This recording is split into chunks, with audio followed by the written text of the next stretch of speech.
Na sexta-feira passada e nestas sextas-feiras do tempo pascal, nós estamos tendo um estudo sobre as aparições do ressuscitado.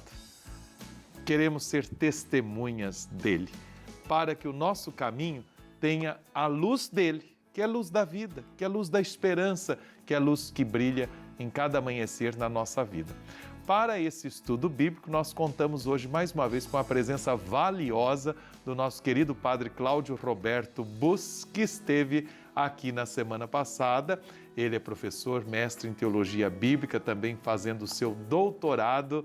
E o Padre Cláudio, que é também de uma congregação que tem uma bonita espiritualidade do Sagrado Coração de Jesus. E hoje, primeira sexta, os nossos queridos deunianos, Padre Zezinho, Padre Joãozinho, outros tantos mais aí. Muitos. Bom dia, bem-vindo, meu querido. Bom dia, que bom estar com vocês, que bom estar também com todos que nos assistem. É uma grande satisfação poder partilhar desse tesouro valioso que é a Palavra de Deus.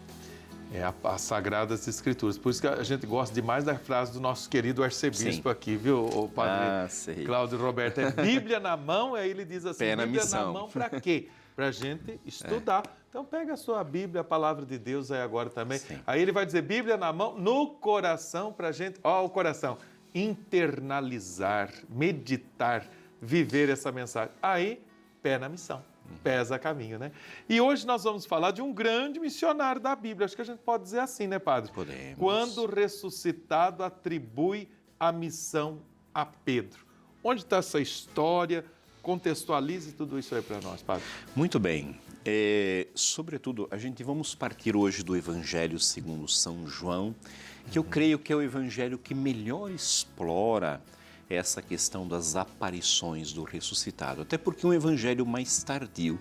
Isso as pessoas dizem, mas é um evangelho mais tardio, então estava muito longe. Não é esse o sentido, né? O evangelho mais tardio é uma palavra mais meditada, é uma palavra mais aprofundada.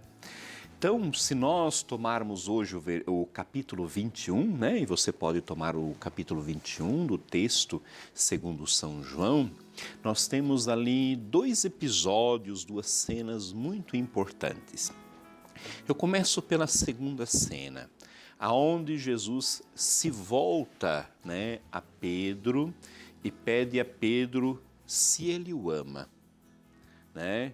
Então vem aqui o verbo que a gente diz, que nós conhecemos agape, mas aqui é agapau, né? Porque é o verbo agape, amor, pede este amor agape a Pedro.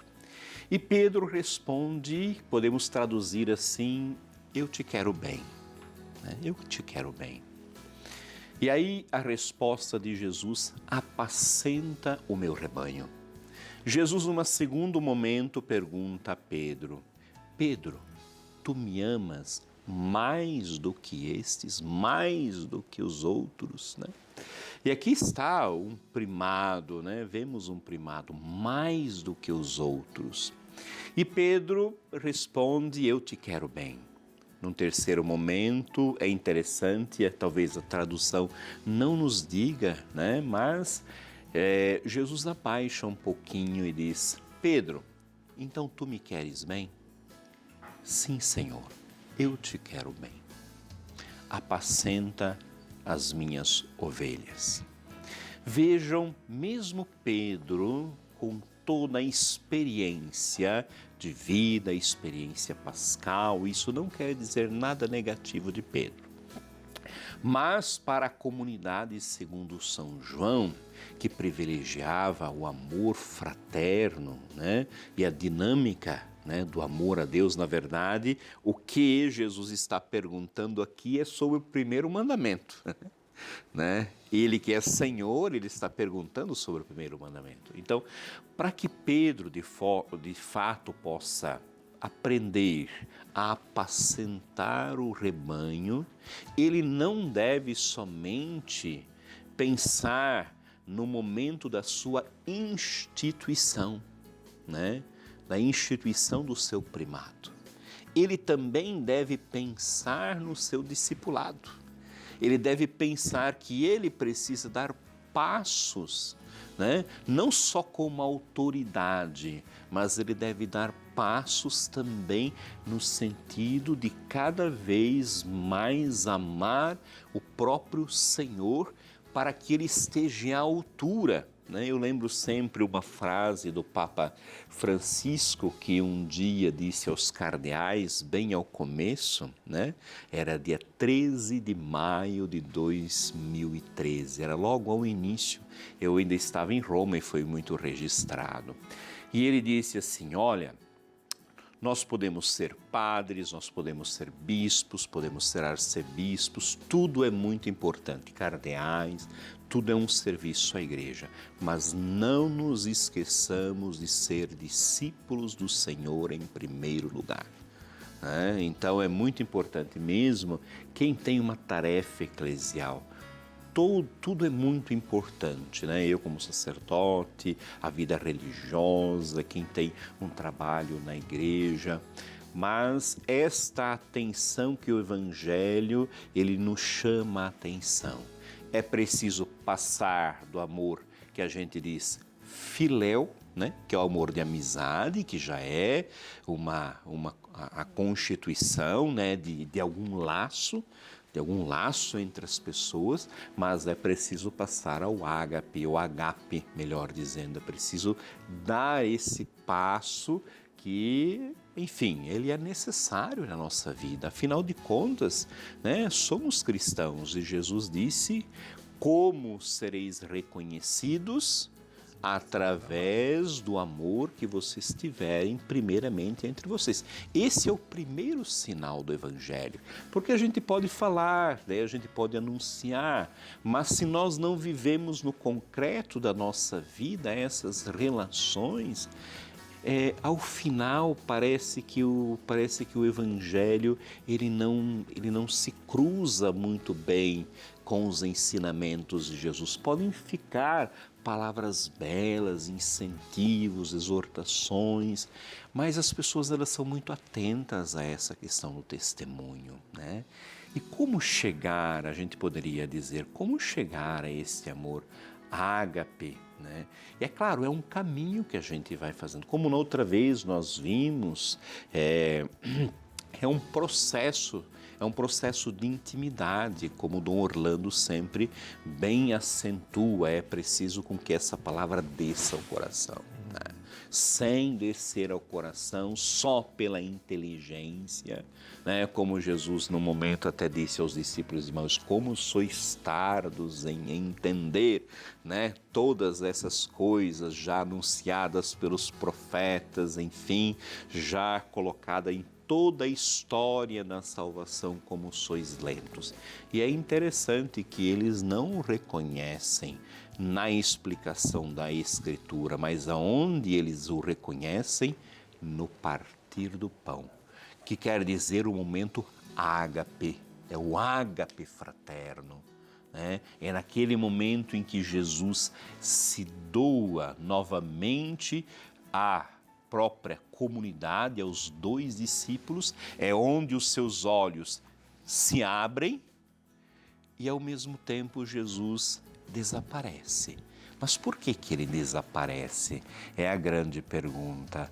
Porque, na verdade, esse Jesus que eles veem, ele deve descer ao próprio coração, né? Ele deve habitar na vida dos discípulos. Ele não deve ser alguém somente externo. Ele deve agora, né, fazer parte da vida discipular. Então, ele desaparece para entrar. Para entrar através do quê? Através do ágape, da refeição fraterna. Temos ali, né, Jesus abençoou, né, deu graças, partiu o pão, temos toda essa questão eucarística dentro dos discípulos de Emaús. E por isso que é muito bonito, né, Dani, e Padre Cláudio, queridos que estão nos acompanhando aqui, em mais um episódio desses encontros do ressuscitado com os seus, a gente perceber que as Sagradas Escrituras, o partir do pão, o reconhecer o Senhor, é por isso que nós vamos ter a certeza que cada Eucaristia que nós celebramos é Páscoa. é Jesus presente, vivo, atuando, e nós vamos nos eucaristizando e se vamos assim vivendo, nós vamos então testemunhando esse encontro de fé, esse encontro de amor. Mais uma vez nesse episódio de Pedro, Padre Cláudio Roberto, nós entendemos essa pedagogia de Jesus, né? Ele que fala, ele que conversa, ele que puxa um diálogo, uma prosa, né? A gente vai dizer assim, e a pessoa vai conferindo, então, não, eu amo, eu acredito. Ou seja, aqueles que são discípulos, aqueles que aprendem do mestre vão ser missionários, vão sair em missão e vão levar exatamente esse amor em missão, né, Padre? Justo, certamente. E vejam como Jesus reabilita Pedro através da sua misericórdia. Pedro negou Jesus 3 vezes, né? Naquele pórtico aonde eles entraram, o discípulo amado entrou primeiro, depois permitiu também que Pedro, provavelmente o discípulo amado era bem conhecido, como diz o texto do sumo sacerdote e dos outros, e Pedro entra. E no momento, uma criada que estava ali, me parece que o seu sotaque é galilaico, né? Não és tu um dos discípulos dele? E Pedro diz, não, jamais, eu não tenho nada a ver com isso, né? E por 3 vezes ele é inquirido sobre as pessoas que estão ali. Então vejam, não é por isto, não é por esse erro, vamos dizer assim, por esse pecado, que Pedro perde todo o seu caminho. Né? Ao contrário, Jesus o reabilita na sua divina misericórdia. Até porque Jesus sabe que todos nós, à semelhança de Pedro, Pedro também é um modelo, é autoridade, mas é também um modelo de vivência cristã. Nós também damos passos equivocados, mas a misericórdia de Deus nos abraça. Mesmo às vezes, atenção, mesmo às vezes nosso amor não sendo tão completo, como está no texto. Mas até fala, eu te quero bem, mas é até a segunda página. Justo, mas aqui é que está o que toda a palavra de Deus vem fazer o caminho. Quando nós trazemos o conceito de aliança, que eu sempre digo que é um conceito fundamental de toda a Escritura, a aliança é uma iniciativa do amor gratuito divino. Então, nós não podemos só confiar nas nossas forças. Pedro alcançará esse lugar não somente pelas suas forças, mas também abraçando a misericórdia, abraçando o amor divino e fazendo o caminho que lhe é proposto. Isso ao mesmo tempo, claro, nos acalenta, nos dá um sentimento bom, mas também nunca percamos a exigência do Evangelho. As duas coisas precisam sempre estar unidas, e aí a gente caminha melhor. E aí exatamente que os pés são colocados a caminho, pés na missão. É muito bonito perceber esses encontros do ressuscitado, a missão que ele atribui aos seus, que professam uma fé, que confessam um amor. E gostei quando você dizia, Padre, às vezes nessa vida, nesse caminho, a gente falava agora há pouco, Dani, na reflexão, há os descaminhos, mas nessa aliança Deus é sempre fiel, Deus sempre nos renova nesse compromisso e espera essa atitude de nós, É verdade. Que nós aproveitemos esse tempo pascal para também termos a nossa experiência, o nosso encontro com o ressuscitado. Posso só dar uma última palavrinha? Claro, querido. No texto anterior, se você ler depois na sua casa, quando Jesus pergunta, tendes algo para comer? E os discípulos então vão à pesca, enfim, Jesus diz para eles lançar as redes, eles pescam 153 grandes peixes, vejam que a rede não se rompe, como está em Lucas, a grande quantidade de peixes.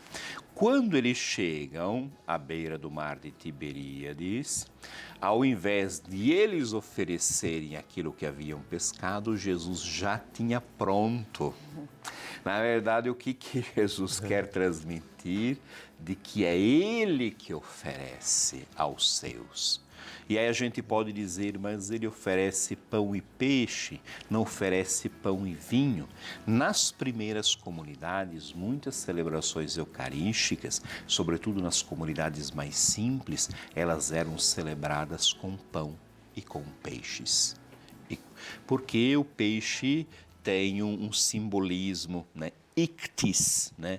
Ictis quer dizer Jesus Christus, né? Senhor, enfim, tem toda uma questão latina, simbológica, de profissão de fé. Tanto que os cristãos, quando eles se encontravam, para não serem perseguidos, eles desenhavam um peixe no chão, né? Para que pudesse um identificar-se com o outro e assim viverem essa fraternidade. Olha que interessante. Muito bom. Muito bom. Padre Cláudio, muito obrigada por hoje, por nos ensinar tanto. Como é bom, viu, aprender. Ótimo, mais uma aula de teologia, de Bíblia. Nós precisamos tanto disso, né, gente? Que aí nós vamos crescendo na fé e vamos fazendo também a nossa experiência de fé para professar sempre o nosso amor, essa fé e todo mundo que se encontra com Jesus o ressuscitado.